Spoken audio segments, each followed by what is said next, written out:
हमारी पार्टी के पूर्व प्रदेशाध्यक्ष, पूर्व कैबिनेट मंत्री और अभी हमारे सदस्यता इसके अभियान के प्रदेश के संयोजक आदरणीय अरुण चतुर्वेदी जी हमारे बीच में पधारे हैं। इसी अभियान को संभाग वाइज देख रहे हमारे आदरणीय दशरथ सिंह जी भी हमारे मध्य मौजूद हैं। पूर्व मंत्री और हमारे जिले के सदस्यता अभियान के प्रभारी आदरणीय सुरेंद्र पाल टीटी जी हमारे साथ हैं। पूर्व विधायक धर्मेंद्र जी, हमारे मीडिया के प्रभारी महेश जी, जिला उपाध्यक्ष अश्विनी नारंग जी। मैं भाई साहब से आग्रह करूंगा कि आप बातचीत। नमस्कार दोस्तों, भारतीय जनता पार्टी संगठन और नियमित चुनाव और संगठन की सदस्यता, इसके नाते से शायद देश की अकेली ऐसी पार्टी है जो नियमितता के साथ इन दोनों कामों करती है। हमारे यहाँ पार्टी की साधारण संस्था 6 वर्ष के लिए होती है। 2014 में हमने पहली बार एक प्रयोग किया।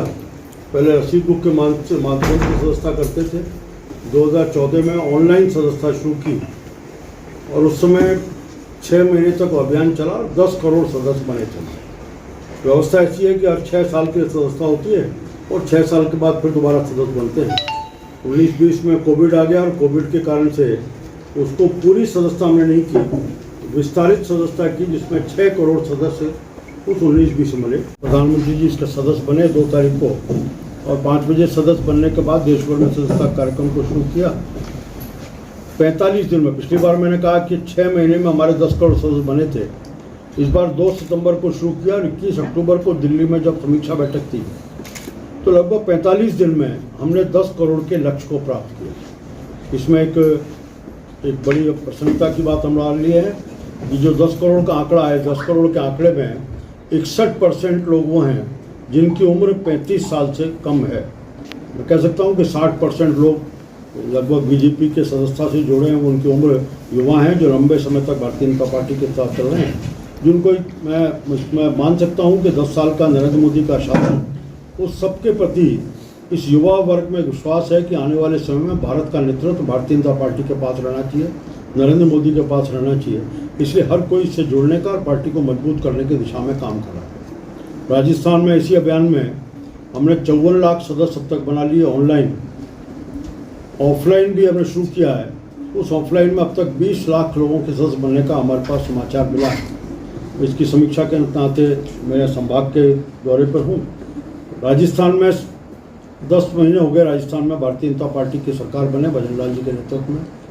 एक एक करके सरकार सब मुद्दों को जो हमारे घोषणा पत्र थे उनको पकड़ने का प्रयास कर रही है। इन 10 महीनों में जहाँ पिछली सरकार की कुछ ऐसी समस्याएं थी, जैसे रीट की परीक्षा का विषय रहा होगा, परीक्षाओं के बार बार रद्द होने का विषय रहा होगा, कानून व्यवस्था का विषय होगा, इन सब विषयों को प्राथमिकता से पूरी करते हुए उन विषयों को एक टास्क फोर्स के नाते लिया। एसओजी को रीट का परीक्षा में धांधली के विषय को दिया, जिसको लगातार अपन देख रहे हैं कि कैसे सरकार उसके ऊपर कार्रवाई करके बड़े बड़े लोगों को गिरफ्तार करने का काम कर रही है।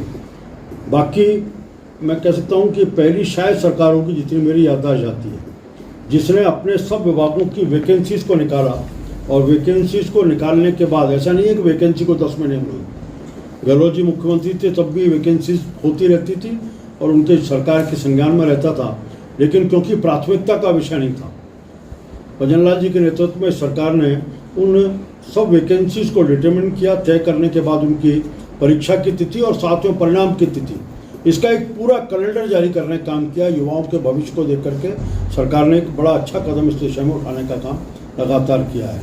अपने बजट को भी जिले के हिसाब से करते हुए उन सबको हम कैसे आगे बढ़ाएं, इस विषय को बढ़ाने का ERCP बड़ा मुद्दा था जो लंबे समय से इस विषय के ऊपर राजनीति हो रही थी, धरातल पर नहीं था, उसको लेकर आए।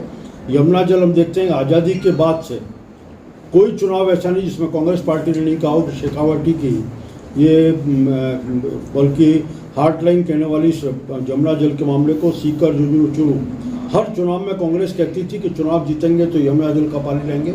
चुनाव जीतते रहे, सरकार बनाते रहे, लेकिन यमुना जल का पानी नहीं आया।